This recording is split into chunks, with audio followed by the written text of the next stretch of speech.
Welcome back to another Masterclass video. It is supposed to rain today. However, all we have so far are clouds and wind, and I think we have enough time to do a Masterclass video. Today we are going to talk about a species that has been largely ignored by the masses most of the time that I have been involved in reptiles, but that is beginning to change. Let's talk about it, you guys. So Gonyosoma oxycephalum, these snakes occur in Myanmar, Thailand, Malaysia, Singapore, Indonesia, and even the Philippines.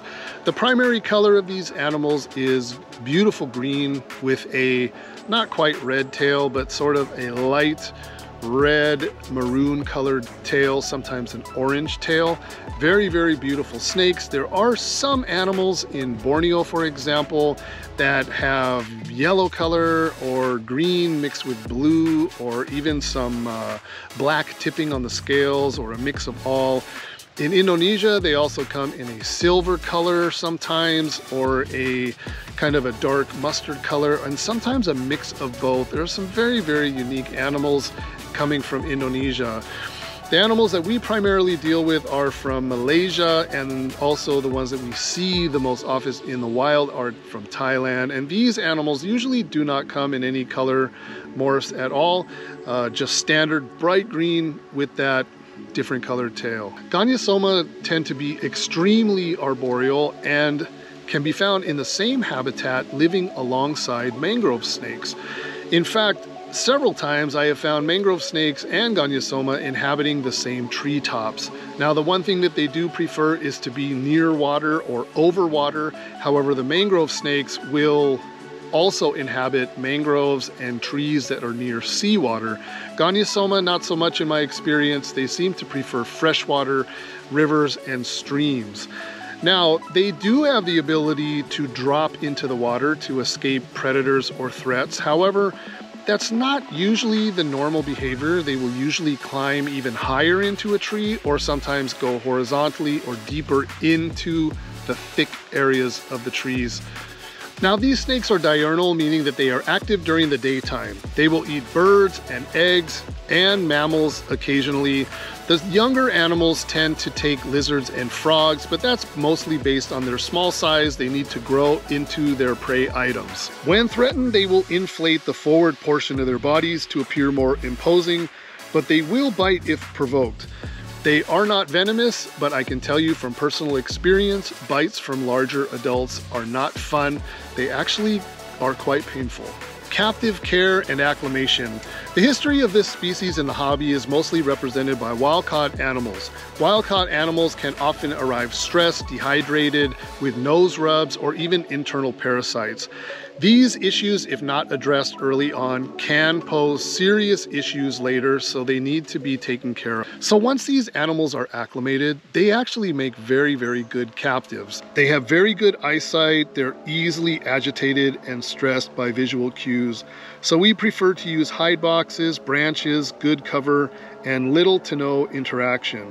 While we try to offer live rat pups as first meals, some animals will prefer bird prey, so we will opt to use frozen thawed chicks and quail for those particular animals.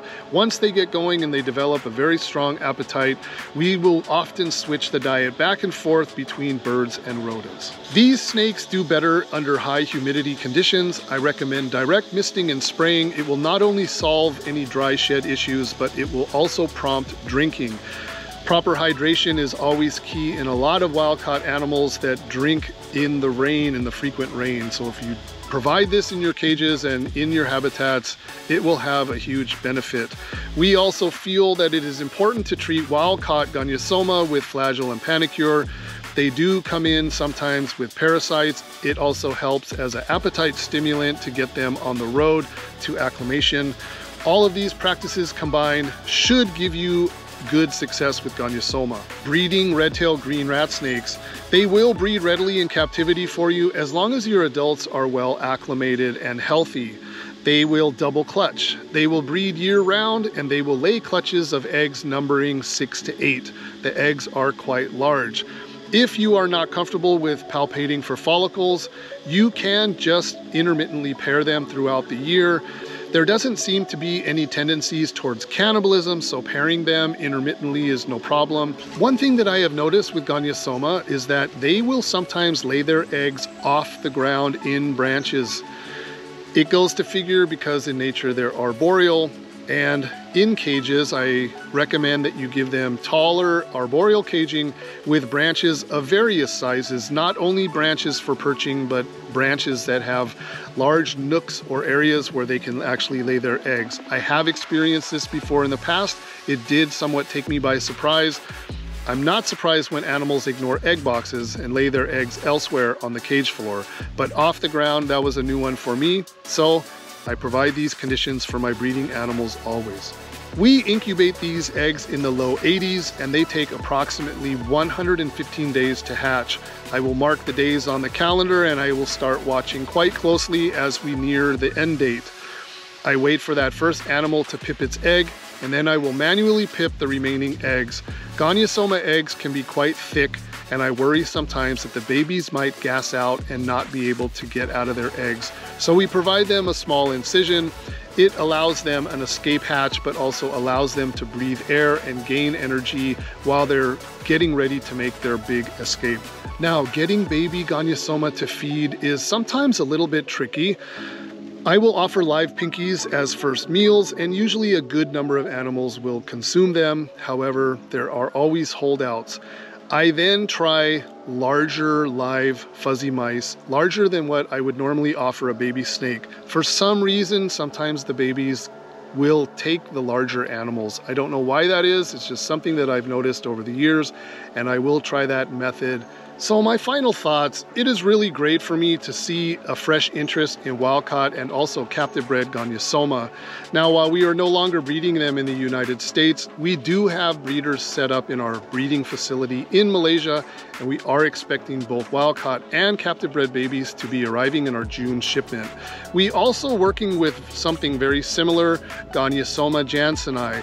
However, we do not have any eggs that are due to hatch in time for the June shipment, and pretty much that goes with all the other snakes that we're working with. Any eggs that are laid at this point are not going to be hatching in time to make that shipment, and they will be carrying over into the next shipment, which I'm not exactly sure when it will be, by next year for sure. And that is going to do it for today's video. Thank you so much for watching. We will see you in the next one. Take care.